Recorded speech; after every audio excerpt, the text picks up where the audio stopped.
우리가 살면서 건강한 자존감과 자화상을 가지고 사는 것이 참으로 중요합니다. 무엇보다 우리에게는 믿음의 자존감과 거룩한 자화상이 있습니다. 우리는 하나님 사랑받은 자녀라는 것이고 예수 십자가 은혜로 구원받고 예수 제자로 사명을 가지고 산다는 것입니다. 유대민족은 나라 없는 소름과 고난의 2000년 디아스포라 역사를 살아가면서도 하나님 거룩한 택한 백성이라는 민족의 자화성과 주체성을 포기하지 않았습니다. 그래서 구약 성경에 보게 되면 가나안 땅 정착 과정에서 보잘것없는 오합지졸과 같은 훈련된 군대가 없는 이스라엘 군대가 강한 군사력을 가진 적의 연합군대와 끊임없이 싸워야 했습니다. 그럴 때 하나님은 그들을 나의 큰 용사여 라고 불러주셨어요. 찌질한 힘없는 군대인데 너희는 나의 큰 용사다 불러주셨어요. 또 오늘 성경 말씀처럼 너는 행복자다 하시고 내가 너를 지명하여 불렀나니 너는 내 것이라 이렇게 외쳐주셨습니다. 요즘 미국에는 백인 민족주의자들의 인종차별 행위가 늘어나는 심각한 문제가 있고 한국이나 미국이나 미투 운동을 통해 여성 성폭행과 성추행, 성차별이 없는 세상을 만드는 운동의 속도가 가속화되고 있습니다. 사람의 인격과 인권이 존중되는 사회를 만들어야 하는 사명은 물론 하나님이 기뻐하시는 가정과 교회 세상을 만들어야 합니다. 그래서 오는 주간부터 시작되는 사순절 특별 수요집회 강사 가운데 한 분을 이민 공동체가 인종차별을 이겨내고 자랑스러운 이 땅의 주인으로 사는 길을 찾는 이야기를 들으려고 해요. 이분이 I Can Speak 영화 거기 워싱턴에 갈 때 같이 영화에 나왔던 그분입니다. 그리고 한국에서 지금 장애자 올림픽이 열리고 있지만 장애 차별 없는 세상을 위해 그리고 장애 고난의 현실을 예수님 은혜 구원의 현실로 사는 분들의 간증을 들으려고 하는 겁니다. 어떤 삶의 현실과 환경에 처해 있어도 하나님 사랑받고 예수님 십자가 구원받은 자들이 만들어가야 하는 세상을 생각합니다. 패배자로서가 아니라 믿음의 승리자로, 피해자가 아니라 내가 당했고 아팠기 때문에 오히려 치유자로 세상을 바꿔가는 길을 찾고자 하는 것입니다. 성경의 이스라엘은 물론 현대사회의 이스라엘 민족도 항상 두 가지 존재의식과 자화상을 동시에 가지고 있었습니다. 하나는 생존을 위해 철저하게 자기 이익을 지켜야 하는 집단의 자화상입니다. 그래서 유대민족을 비난하는 사람들은 이것 때문에 그런 거예요. 다른 하나는 하나님이 이스라엘 백성을 택한 백성 삼으시고 말씀하신 복의 근원되는 민족으로서의 자화상, 이거는 이상주의적인 자화상이에요. 세상에 빗대는 자화상이에요. 사실 이 두 가지 갈등적인 자화상의 충돌이 오늘날 우리 코리안 아메리칸 공동체가 미국에 살면서 고민해야 하는 문제이기도 합니다. 이스라엘의 인구는 전 세계 1%도 안 됩니다. 이스라엘 땅도 대한민국 충청도도 안 되고 미시간 호수에 드러났다 뺄 정도도 안 되는 작은 나라예요. 그런데 이스라엘 민족이 세계 가장 우수한 민족 가운데 하나라는 것, 그런 우리가 무리 있는 평가는 절대 아닙니다. 지난 역사 가운데 노벨상의 30% 이상을 유대민족의 후예들이 차지했어요. 미국에서도 그렇지만 세계 경제, 정치, 언론 중요한 자리에 유대인들이 자리 잡고 있습니다. 그런데 역사가들은 이스라엘의 위대한 민족이 되기까지 네 가지 요소를 얘기합니다. 첫째, 고난의 역사를 살아오면서 전 세계로 먹고 살기 위해 핍박을 피해 흩어졌어요. 이게 디아스포라예요. 중국에도 가고 한국에도 찾아보면 유대민족이 살았던 흔적들이 있는 거예요. 전 세계로 아프리카 민족 대이동에 2000년 동안. 그런데 살려고 쫓겨 흩어져 다닌 고난의 역사를 통해 이스라엘 민족은 글로벌한 퍼스펙티브를 가지게 되었다. 이 작은 협소한 생각이 아니라 우주적인 세상적인 폭이 넓어진 백성이 되었다. 세계 어느 땅에도 유대민족들이 가지 않은 것이 없어요. 고난의 역사의 경험이 이스라엘 민족을 글로벌 의식을 가진 글로벌 네트워크를 가진 민족 되게 만들었다는 겁니다. 두 번째, 이스라엘은 사방팔방으로 아랍 국가들 말하자면 적으로 둘러싸여 있는 나라예요.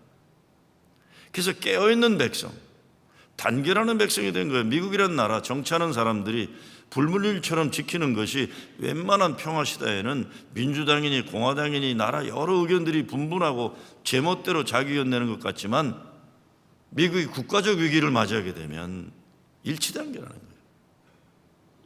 그래서 어떤 사람들은 아니 미국은 어떻게 국가적 차원에만 되면 민주당이나 공화당 구별 없이 이기적이 되는 욕하지만 이게 미국이 가지고 있는 불문율이에요. 마찬가지로 이스라엘은 나라가 위치해 있는 악조건 때문에 오히려 깨어있는 단결하는 백성이 되었다는 거예요. 단결하는 백성이 되었다. 세 번째, 하나님이 택한 거룩한 백성이라는 자화상을 가진 민족이었어요. 그래서 그들의 생각은 아무리 소름당하고 민족 나라 없는 인생을 2000년 살아왔어도 복의 근원이 되는 자부심을 가진 민족이 되어야 된다는 소명의식을 가진 겁니다. 세상 사람들이 유대인들에게 대한 시기 질투적인 발언들을 많이 하지만 사회, 구제, 봉사 분야에서 기부금을 제일 많이 내는 민족 가운데 하나가 유대인들입니다. 미국 가난한 사람들, 소외된 사람들을 위해 일하는 소셜워크 가운데 1980년대까지만 해도 유대인 출신들이 가장 비율이 높았어요. 자본주의 경제의 대가들도 유대인들이 많지만 공산주의 경제 이론가 철학자들 가운데 유대인들이 많아요. 편협되지 않고 다양하고 큰 생각을 하는 민족이 만들어지는 겁니다. 마지막, 민족의 절기와 전통을 2000년 넘는 역사 속의 세대를 넘어가면서 철저하게 지켜온 거예요. 모세가 홍해를 건널 때 그 역사가 과거 역사가 아니에요. 키부츠에서 아이들 교육시킬 때 모세 할아버지가 홍해를 건널 때 너희들은 어디 있었냐? 아이들이 주는 답은 나도 모세 할아버지와 함께 홍해를 건넜습니다라고 가르치는 거예요. 수천 역사의 과거 역사가 아니라 공동체의 고난의 역사와 더불어 하나님의 구원의 역사를 후손들과 공유하는 민족이 된 거예요. 제가 이스라엘 민족의 위대성에 대해 장황하게 설명한 것은 다른 게 아닙니다. 이민 공동체인 우리도 디아스포라 민족이에요. 우리도 일정 때 나라가 없이 피해 살던 디아스포라 민족이 곳곳에 흩어졌어요. 그것만이 아닙니다. 6.25 전쟁 끝나고 아르헨티나나 쿠바나 인도나 그때 포로들 그때 풀어줬잖아요. 이승만 대통령이. 그러면서 남쪽 땅에 살지 못하고 나갔던 사람들이 아르헨티나, 쿠바, 인도. 그래서 나중에 이민 간 사람들이 그분들 도움받게 됐었어요. 다 흩어졌잖아요. 중국인이 어디 우리 한민족도 흩어지지 않은 적이 없죠. 그런데 그게 우리들의 이야기가 여기도 가능하다는 걸 저는 얘기하는 겁니다. 3월 한 달의 설교를 사순절을 염두에 두고 말씀드리고 있는데 그래서 죄에 대한 이야기를 주선적으로 말씀 나눴지만 오늘은 개인도 그렇지만 민족도 어떤 자기 존재의식과 자아상을 가지고 있는지 이것이 믿음 생활에서 얼마나 중요한지 오늘 이 말씀을 나누고 싶어요. 오늘 말씀은 우리가 행복한 존재라는 것을 확인하고 사는 것의 중요성을 말씀드립니다. 거룩한 자화상 가운데 행복한 자화상이에요. 어떤 현실을 이민아 살고 있다 하더라도 우린 거룩한 자화상과 행복한 자화상을 붙잡고 살자는 거죠. 모세는 이스라엘을 축복하면서 29절에서 이스라엘이여 너는 행복자로다 그랬어요. 여호와의 구원을 너치 얻은 백성이 누구냐? 우리가 제일 행복한 민족이다 이겁니다. 그는 너를 돕는 방패시오 너의 영광의 칼이시로다 네 대적이 내게 복종하리니. 얼마나 무서운 연합군대가 와서 이스라엘 백성을 괴롭히는데 그래도 저들이 복종하리니 내가 그들의 높은 곳을 밟으리로다. 참으로 기가 막히게 좋은 축복이에요. 저 무엇보다도 모세가 죽기에 앞서 사랑하는 백성에게 유언을 남기면서 너는 행복자로다 했다는 거 참 은혜스러워요. 넌 행복자로다. 넌 행복한 사람이다. 우리가 한 인생을 살아가면서 난 행복한 사람이라는 이 말을 심중에 간직하고 살 수 있다는 것 참 큰 축복입니다. 사람이 살아간다는 그 자체가 문제를 안고 사는 겁니다. 그러나 인생의 문제는 문제일 뿐이지 우리 자신 존재 자체가 문제는 아니에요. 이스라엘도 다른 민족보다 더 어려운 문제를 가지고 살았어요. 그런데 또 특별히 오늘 본문에 나온 아살이라고 해서 문제가 없었겠습니까? 그러나 모세는 아셀을 축복하면서 너는 행복자로다. 여호와의 구원을 너치 얻은 백성이 누구냐? 얘기하는 거예요. 자기 인생을 부정적인 자화상을 가지고 살아가면 그런 삶을 살게 되기 때문에 모세는 하나님이 주시는 행복자로서의 자화상을 확인시켜주고 있는 겁니다. 제가 얼마 전에 새벽 기도회 시간에 제 막내 동생 이야기를 한 적이 있어요. 제 아버지가 60년대 초반 미국에 유학을 떠나셨어요. 제 막내 동생이 초등학교 1학년 때인가 아버지가 잠시 한국에 들어오셨던 적이 있으니까 전 몇 년간 떨어져 있었던 거예요. 근데 막내가 너무 공부를 못했어요. 얘가. 아버지가 같이 있어주지 못한 아버지로서 미안해하면서 항상 마음을 아파하셨어요. 오신 다음에 너무 공부를 못하니까 얘가. 근데 아버지가 어느 날 막내 동생에게 정곤아, 너 10점 맞으면 아빠가 10원 주고 20점 맞으면 20원 주고 100점 맞으면 100원 주겠다고 그러셨어요.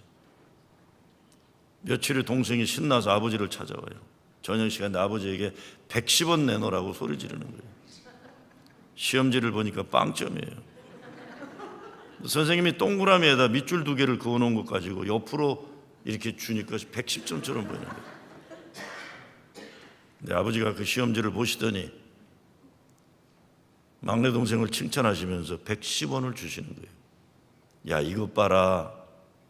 너 마음 먹고 공부하니까 이렇게 잘하잖아.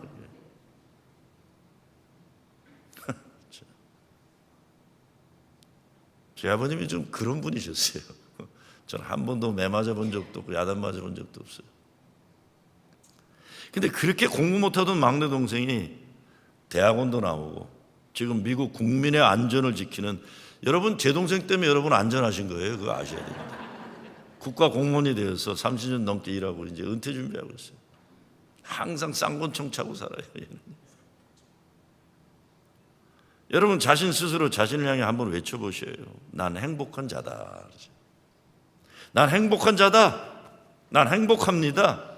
난 하나님의 큰 은혜를 받은 자다. 난 하나님의 큰 사랑을 받은 자다. 그 하나님의 구원을 받은 자다. 난 행복자다.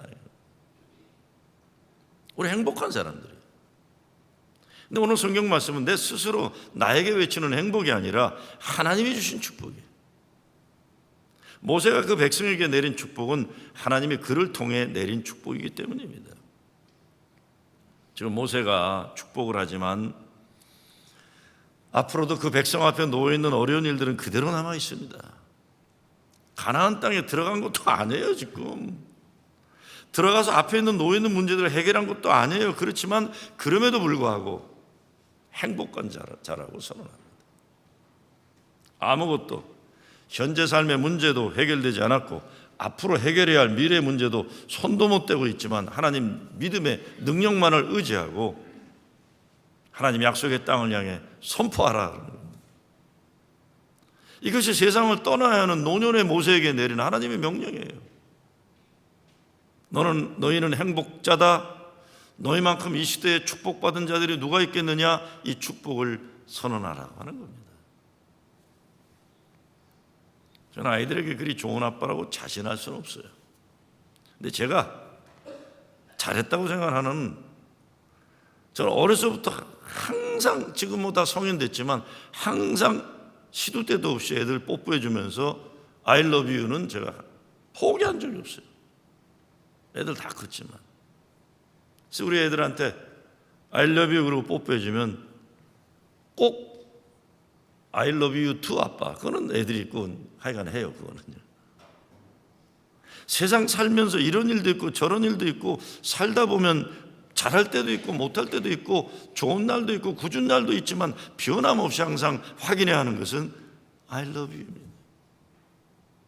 하나님과 관계에서도 사람들끼리 관계에서도 I love you. 왜 행복한 존재라는 말씀이 선언입니까? 믿음이라는 하나님의 능력에 대한 선포이기 때문에 우리 자신의 능력이 아닙니다. 우리 앞에 놓여있는 인생의 문제도 아닙니다. 믿음은 하나님 능력의 선포예요. 우리는 하나님의 백성이에요. 예수님은 우리들을 하나님의 아들, 딸이라고 하셨어요. 우리는 하나님의 자녀들이에요. 하나님 권세의 상속자들이에요. 믿음이 이것을 우리에게 확인시켜 주는 겁니다. 오늘 모세가 아셀에게 축복하는 복의 내용이 뭡니까? 첫째, 형제에게 기쁨이 되는 축복입니다. 우리 인생살이에서 잘 살고 서로 잘 돌보는 형제가 좋은 집안도 있지만 많은 경우 형제들이 짐이 되는 경우가 많고 형제들 쥐치다거리 큰 고생인 경우도 많아요. 형제들이 잘 살아서 나를 도와주면 좋겠는데 못 살아서 내가 도와줘야 되는 경우도 많아요. 그런데 아셀에게 내린 복은 형제들에게 기쁨이 되는 축복입니다. 다른 해석을 보면 형제들이 가장 좋아하는 형제가 된다는 뜻입니다. 모세는 이것을 축복으로 선포합니다. 그런데 24절 뒷부분을 보면 이렇게 돼 있어요. 그 발이 기름에 잠길지로다 이렇게 돼 있어요. 구약에서 기름은 가장 좋은 물질의 축복을 의미합니다. 건강을 의미하고 거룩한 변화를 의미합니다. 그러니까 제가 오늘 본문 말씀을 좀 의역해서 해석하자면 형제들에게 기쁨이 되는 사람은 하나님이 그 발이 기름에 잠기게 하실 정도로 각양 좋은 곳으로 크게 축복하신다는 겁니다. 형제에게 기쁨이 되는 사람이 밟는 땅에는 물질의 축복인 기쁨이 넘친다는 것입니다. 이것이 이스라엘 백성에게 주시는 거룩한 택한 백성의 자화상이에요. 창세기 12장 2절에 보면 하나님이 아브라함에게 말씀하십니다.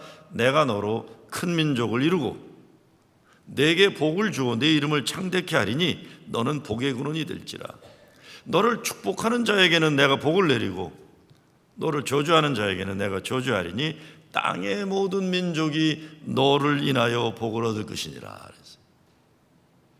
베드로도 예수의 제자들 된 우리 크리스천들에게 이런 택한 거룩한 백성의 자화상을 말해줍니다. 오직 너희는 택하신 족속이요 왕같은 제사장들이요 거룩한 나라요 그의 소유된 백성이니 이는 너희를 어두운 데서 불러내요 그의 기이한 빛에 들어가게 하신 자의 아름다운 덕을 선전하게 하려 하심이라. 우리 이런 사람들이에요. 이렇게 대단한 사람들입니다. 근데 베드로가 말하는 성도가 아름다운 덕을 선전하는 존재로 불림받은 것, 우리가 하나님의 은혜가 아니면 축복받은 존재로 살기에 불가능한 인간이었기 때문입니다. 그래서 이는 너희를 어두운 데서 불러내라. 그의 기이한 빛에 들어가 계신 자의 아름다운 덕이에요. 그러니까 긍휼의 마음, 은혜의 마음으로 형제와 이웃을 대하라 이런 겁니다. 교회도 마찬가지입니다. 다른 교회들에게 기쁨이 되는 축복이 되어야 됩니다. 예수님 무엇보다 이웃을 사랑하는 것을 하나님 사랑 다음으로 중요하다고 말씀하셨어요. 형제들에게 기쁨이 되는 교회, 책임과 도리와 사명이 있는 거죠. 어떻게 형제들에게 기쁨이 됩니까? 찾아보면 많겠죠. 어려운 일이 있는 사람들 도와주는 거고 아픈 사람들 있으면 함께 아파해주고 자기 좀 잘났고 잘 산다고 귀찮아하고 그러지 않고 개구리 올챙이적 생각해서 겸손하게 어려운 이웃과 형제들을 존중하고 사랑하는 거예요. 작년 6월 달에 우리 연회가 열렸는데 저희가 그 연회 사무실 고칠 때 10만 불을 우리가 이렇게 지원해 줬잖아요.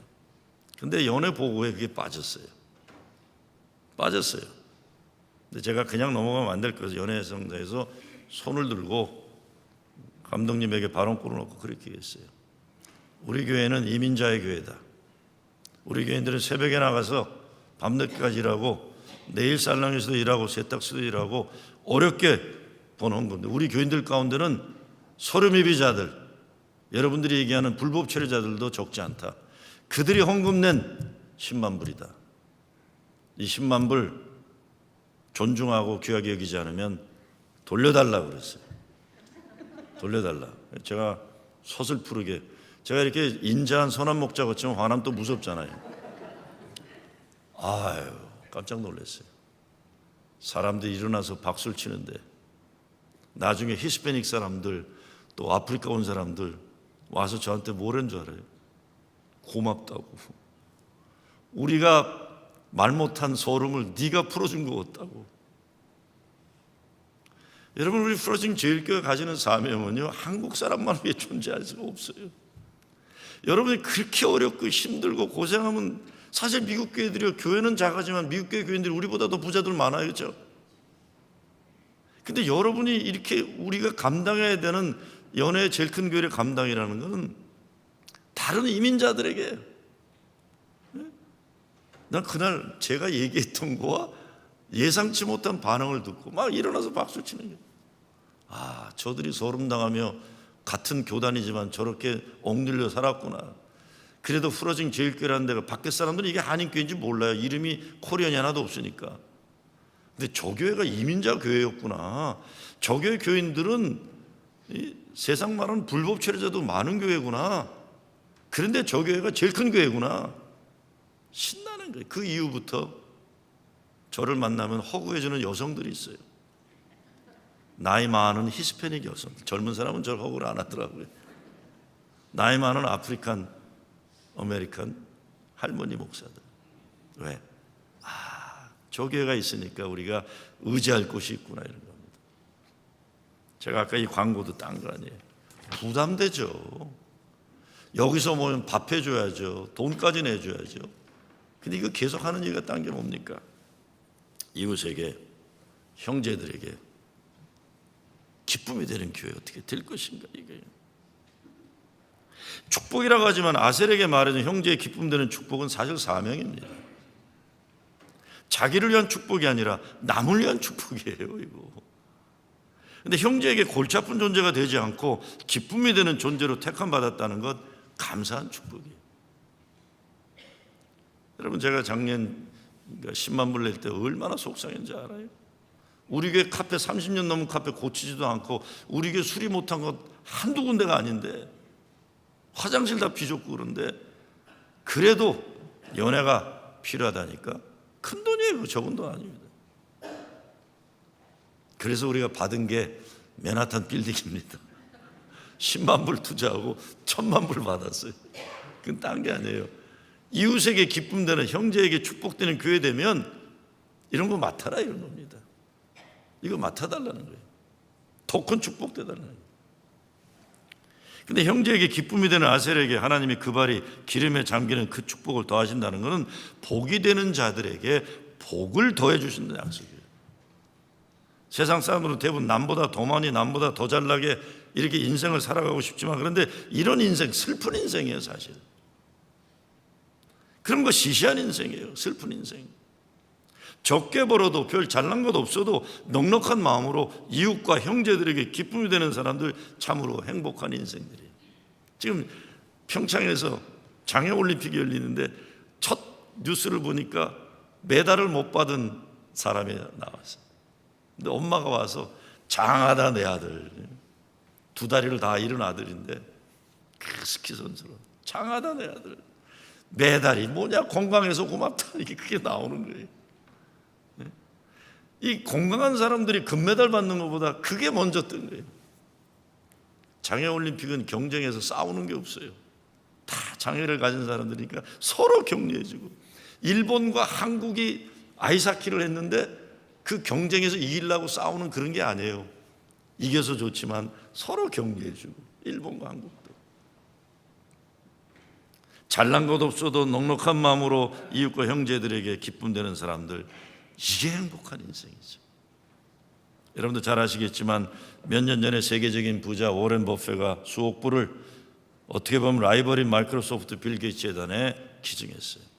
그때 세상이 감동받은 건, 그 돈이면 자기도 재단을 세워갖고 더 큰 명예를 얻을 수 있는데, 자기 이름을 남길 수 있는데, 워렌 버핏은 자기 이름을 남기지 않고 자기보다 어린 빌 게이츠 재단에 그냥, 너 일 잘하니까 네가 해라.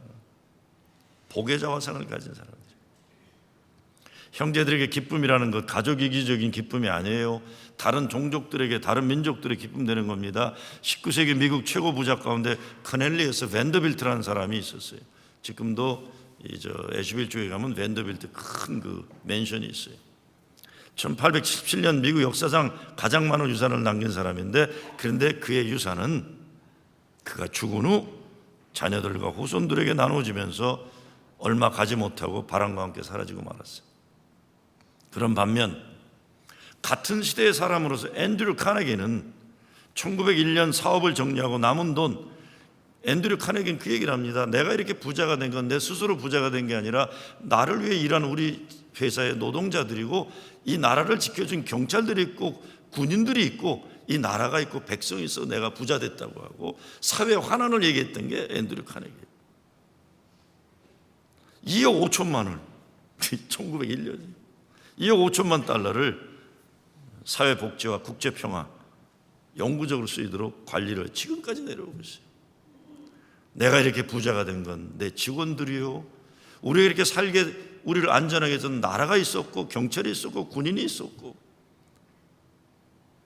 다 잘 벌고 잘 나눠야 돼. 열심히 벌어서 하나님 기뻐하신 거룩한 일에 쓰임받, 이것이 형제의 기쁨이 되는 축복이에요. 제가 가끔 좋은 글을 보내주는 교인들이 있어요. 얼마 전에 이런 글을 보내준 분이 있으세요. 한번 들어보세요. 지금 내가 가지고 있는 모든 것들은 정말 내 것이 아닙니다. 살아있는 동안 잠시 빌렸을 뿐입니다. 죽을 때 가지고 가지 못합니다. 나라고 하는 이 몸도 내 몸이 아닙니다. 이승을 하직할 때는 버리고 떠난다는 사실을 우리 모두가 다 아는 사실입니다.